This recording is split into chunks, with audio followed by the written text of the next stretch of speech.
What's going on, everybody? My name is Ben, and welcome back to the bench, guys, for another episode of Ben Builds with Joe and our -1 F8F Bearcat. Today we're going to go ahead and push forward with a couple of extra little parts here and there, such as the wheelbase. Want to get the fuselage all tacked together, and I might want to go ahead and do a bit of scratch building. So let's go ahead and get started. Now, last time I went ahead and did a lot of work there right behind the engine in that firewall area, and that actually, I really like how that turned out. We do have to go ahead and paint it though, but that shouldn't be too difficult to do. We also worked a little bit on the engine, so that looks nice. I'm still kind of contemplating whether or not I want to add in plug wires. Not really sure what I want to do quite yet, but I know that is a possibility. Now for the cowling, we need to go ahead and figure out if we want to go ahead and taper down the edges, because I guess the profile of this is a bit too square. I guess the Bearcat is a bit more tapered in the nose area. But again, it looks fine putting that engine right kind of in the area. It looks good to me, so we might not have to deal with that at all. And there might not be any reason to do plug wires because you might not be able to see much in there. So I don't know, that's still kind of a work in progress. But today, the main focus I want to go ahead and work with here are the wings, specifically the wheelbase. The wheelbase just don't look that great.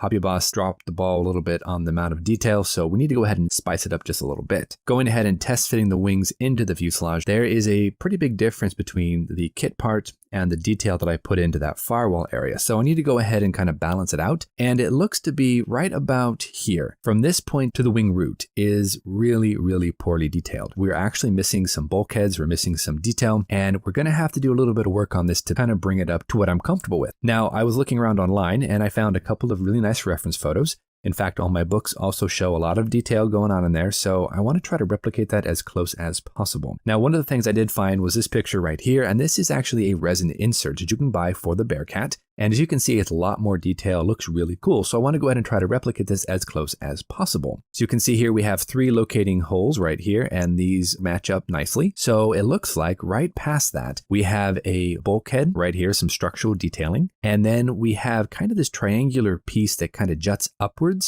And then from, looks like right about here to the edge where the intake is, right in this area, this is actually raised. It's elevated. And then it drops back down to where you have the piping for the intake trunks and for the wheel. So I want to go ahead and first off, I need to go ahead and build up this center section with some plastic card. And then using that image, it's kind of a guide, I'm going to go ahead and cut out the area right here with all of the piping and go ahead and drop that to kind of lower that floor just a little bit. So let's go ahead and jump into a time lapse, guys. I want to work on the right wing area for the wheelbase, do a lot of scratch building, cut and sand and do all that fanciness. And we're going to see if we can't come up with something a little bit nicer and a bit more accurate. So on with the show, guys. Let's get this thing going, see what we can do.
Well, to be honest, that turned out a lot better than I thought it was going to. It was a little scary going ahead and cutting out a big swath of plastic from the landing gear bays, but yeah, I think it turned out decently. And test fitting the landing gear into place, it does look pretty cool. We did lose one of our mounting holes for one of these side actuators, but that's okay, we can drill that in and it's not really a problem. But yeah, I think this gives a much better rendition of what the wheel bay actually looks like, and I'm pretty happy with it. I do need to go ahead and maybe string some wires and add a bit more detail, but that's going to come later. We first have to go ahead and do the same thing with the left wing that we did here with the right wing. I have a basic idea about what we need to do, what to cut out, what to sand down, what to raise up, so I think we are pretty good. Let's go ahead and continue with the time lapse. Let's focus on the left wing wheel bay, get that all nicely scratch built. We'll just see how we do. Hopefully we can get these matched up. So on with it, guys, let's continue.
So now we have both the right and the left wings pretty well matched, so I'm happy with it. But now I want to go ahead and do something a little bit extra. The Bearcat has, right along the leading edges of the wings, they have these oval intakes, and I want to go ahead and change up the splitter plates that are inside of those intakes. They're molded here in plastic, and when you put the wings together, there's a very noticeable seam right in the middle of these splitter plates, and that's going to be annoying. So I think what we're going to go ahead and do instead is I'm just going to cut those out entirely, just completely remove them. And then I want to go ahead and scratch build my own based on what I see in my references. So I think that should be a good way to go ahead and move forward. Now, according to my references, each of the Bearcat's ovalized intakes have two splitter plates, much like they have here. The thicker one is the outboard, and the thinner one is the inboard. The inboard is much thinner and much shorter, according to my references. The outboard one is very noticeable and very prominent. So I'm going to go ahead and double up some styrene. Then I'm going to go ahead and cut out an intake splitter plate just out of this, fit it to the model, glue it in place, and then take a single piece of styrene, cut out a smaller, thinner plate, and then go ahead and glue that in as well, and then repeat for the other side. And that should hopefully kind of finish off the wing work for today. But we also have to go ahead and do a couple of extra steps for the tail wheel, the fuselage. We do a little bit of painting there right behind the engine on all that detailing. So let's go ahead and jump into our last time lapse, get those splitter plates all nicely dialed in, get them glued down, get the tail wheel in, get those areas painted, and then glue together the fuselage and see how it fits. We're almost there, guys. Let's keep pushing.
All right, everybody, we are back. And as you can see, we've got the fuselage all nicely glued together. We've got a lot of rubber bands around it, just kind of holding it in place. This is all nicely painted with interior green. We've got that decking right behind the pilot, all nicely tucked into place. We have our tail wheel and our arrestor hook. I'm not a big fan of having a tail wheel on a fuselage before we've done all the sanding and all that, but there's really no other way to do it, so that's all good. And of course, you guys saw we went ahead and scratch built the not only splitter plate, but also the inside of the wheelbase. So I'm gonna go ahead and give you a close up there. You can look at the detail. I'm really happy with these, to be honest. I think the addition of that kind of raised triangular area and the lowering of that wheel bay area right there and adding in a couple of details here and there, I think really does add quite a bit of life and character. They weren't great before, they were passable, but this way I think it adds a little bit more interest. The landing gear goes into the more integral part of the plastic, and then the other part is just more detail oriented, so I think we're good with that. So yeah, I'm very happy. And then of course you've got those thicker and thinner splitter plates all nicely tucked up inside the intake. I think these look beautiful. But anyway, guys, thank you so much for joining us here on episode number 4 of Ben Builds with Joe. Tune in next week for episode 5, where I think we're going to go ahead and take down a couple of these seams here and there on the fuselage. But I think the main focus will be the intake trunking. We need to figure out what to do with that. I don't know quite what to use for that yet. We have to kind of do some research. Also, we need to figure out for the wing folds if we're going to go ahead and fold the wings or leave them down. I don't really know what I want to do.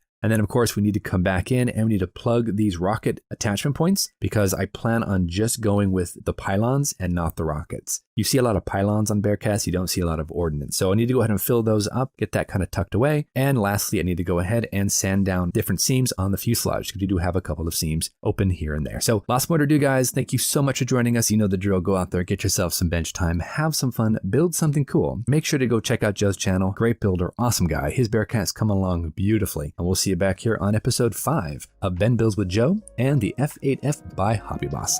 Thanks so much, everybody. We'll see you soon.